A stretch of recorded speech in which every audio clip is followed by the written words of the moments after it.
You know that feeling when you finally decide to upgrade your sound system, only to realize the cheap sub you grabbed online sounds like a distant thunderstorm, more grumble than boom? I've been there, staring at the wall-mounted speakers wobble and wondering if I'd just wasted another $100 on a budget bass box that couldn't keep up with the movies I love. Link is in the description if you want to check the product details on Amazon. That hesitation is exactly what led me to spend a little more time digging into the Focal Cub Evo Active Bass-Reflex. In the next few minutes I'll walk through why this subwoofer feels less like a gamble and more like a thoughtful purchase, especially if you already own, or are planning, a focal satellite system. First off, let's set the scene. Most of us who care about home theater or hi-fi audio already know that the low-end frequencies make the difference between a room that merely plays sound and a room that truly feels the soundtrack. The problem with the inexpensive 8-inch subs on the market is that they either flood the room with boomy, uncontrolled bass, or they struggle to hit the low notes you need for those deep explosions in an action film. The Focal Cub Evo promises controlled, powerful bass with an 8-inch driver backed by a 200W Class D amplifier.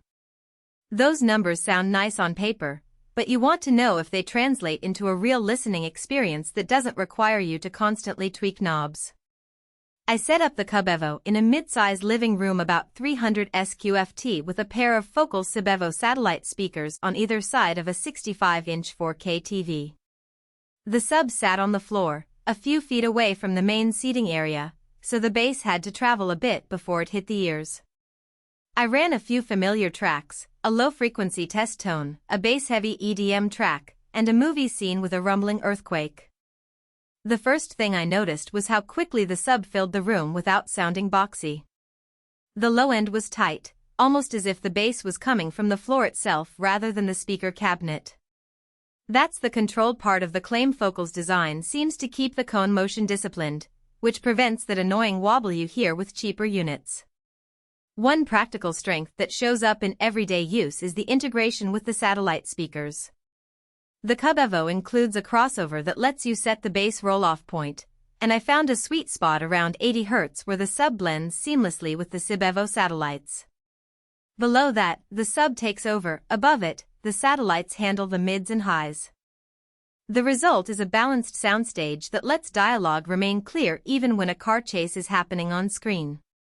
For someone who watches a lot of movies or enjoys music with deep bass lines, think dubstep, hip-hop, or orchestral scores, that balance is priceless. Now, let's talk about where the Cub Evo might not be the best fit.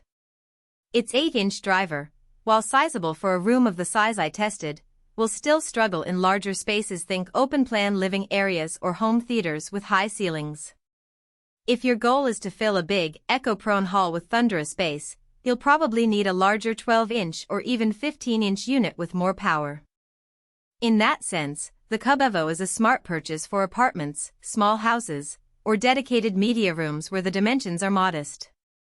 It also assumes you already own, or plan to buy, Focal satellites. The synergy is there, but if you're pairing it with a mismatched brand, you might need to spend extra time fine-tuning the crossover and phase settings. A hidden trade-off that shows up after a few weeks of use is the sub's heat management. The Class D amp is efficient, but under continuous high output, think a marathon gaming session or a long movie with constant low-frequency action, the chassis gets warm. It's not a failure point. Focal designed the enclosure with passive cooling, but it does mean you should give the sub a little breathing room, perhaps by not cramming it into a tight corner behind a couch. In my setup, the temperature stayed well below any safety threshold, yet it's a detail worth noting if your listening space is already warm or you plan to push volume to the max regularly. Another practical consideration is the connectivity options. The Cub Evo offers a straightforward line-level input and a high-level speaker-level input for those who prefer to hook it up directly to an AV receiver. There's no Bluetooth or Wi-Fi, which isn't a flaw so much as a reminder that this is a dedicated sub for a wired audio chain.